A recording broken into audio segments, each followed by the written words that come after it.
Okay, right now I want to move on to press rolls. Now press rolls are much misunderstood and I see a lot of very bad technique with the press roll.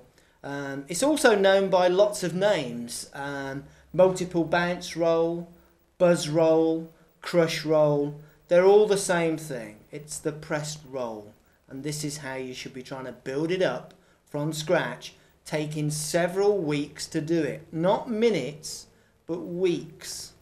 So, the pressed roll. Many stages to learning this. The first one, remembering the grip on your sticks, this thumb into the stick, back of this first knuckle, pinching the other side. That's creating a nice little pivot. If I put it down low, there you go, you should see it there. It's creating this nice pivot. You want that with both hands. The next finger, again, underneath, supporting the stick. Okay, that's for both hands, onto the drum. Now what we've got to do now is try and get each stick to bounce from the head from a height of about 16 centimetres. Now we want them both to be identical. That means getting your right hand and your left hand as good as each other.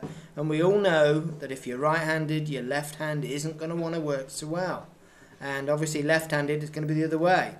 Here we go. This is what we want. This is the first stage. Nice, slow, rich bounces, identical to each other.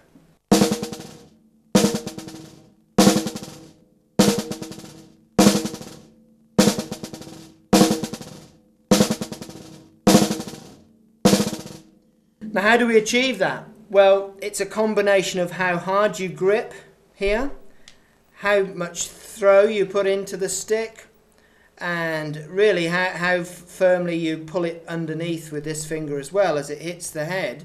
So you've got to try all those adjustments on both hands to try and get that bounce.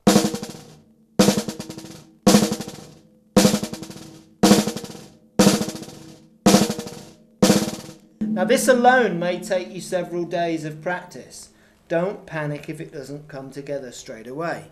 But look at how my sticks are working, the way they're being thrown, the pinch here, the support from underneath.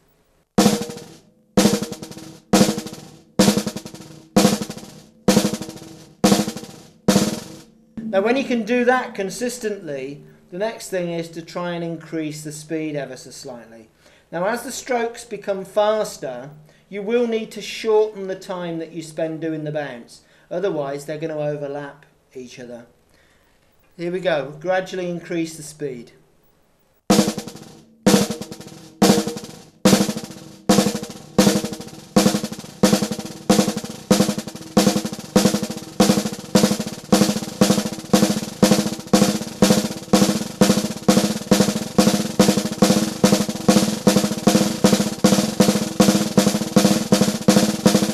When you've increased the speed, just stop there.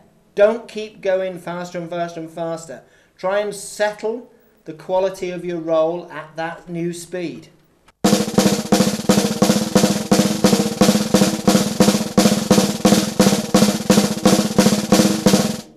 Notice how I'm still getting a nice lift, 16 or more centimetres off the drum.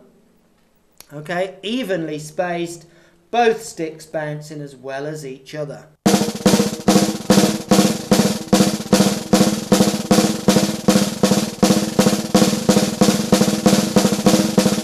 As you become more confident, then you increase the speed.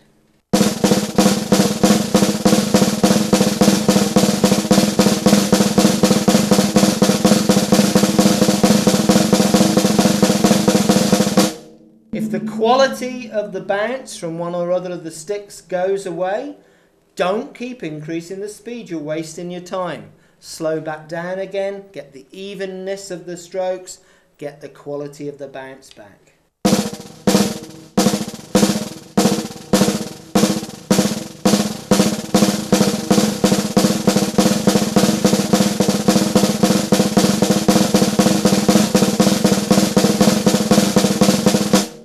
Remember, the sticks are still working in this nice fan plane here. Okay, just fanning out to the side, using this part of your wrist all the time. as the hinge. Now after several weeks of practicing this, you should be ready then to increase the speed into a roll.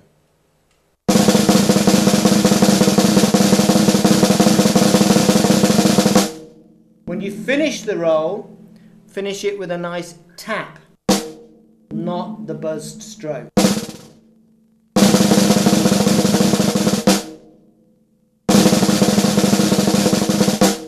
Notice as well, with me being right-handed, that I'm starting each roll with my right hand and finishing with a bounce on the right hand.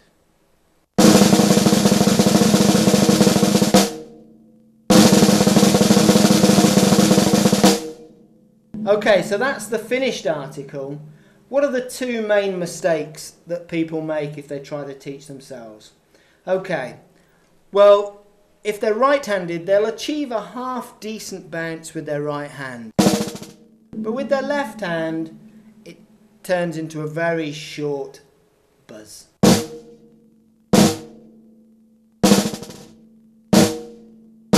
Then they try to put that together, and they get this.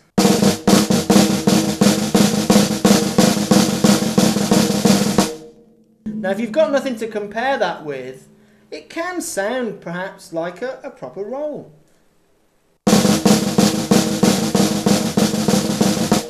It's only when you compare it with the correct roll that you realise how far out you are. Now the other thing that goes wrong with people that taught themselves the roll is that they won't make the nice rich bounces from a good height. They'll often make the bounce very short and low near the drum, and then they'll play it very quickly. Again, this is just disguising the lack of technique. So you must avoid those two things like the plague.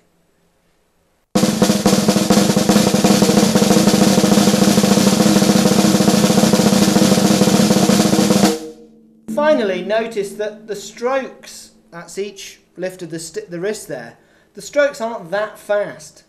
People misunderstand the roll and think that I must be moving my wrists very quickly to create that drum roll. It's not happening. This is the speed the strokes are working at.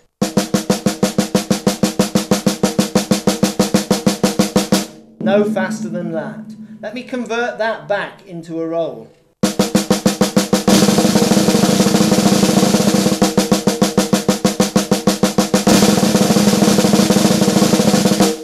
So it's probably not as fast as you think. The sticks have got to lift higher than you think. And your left hand if you're right-handed, or your right hand if you're left-handed, must bounce as well as your good wrist.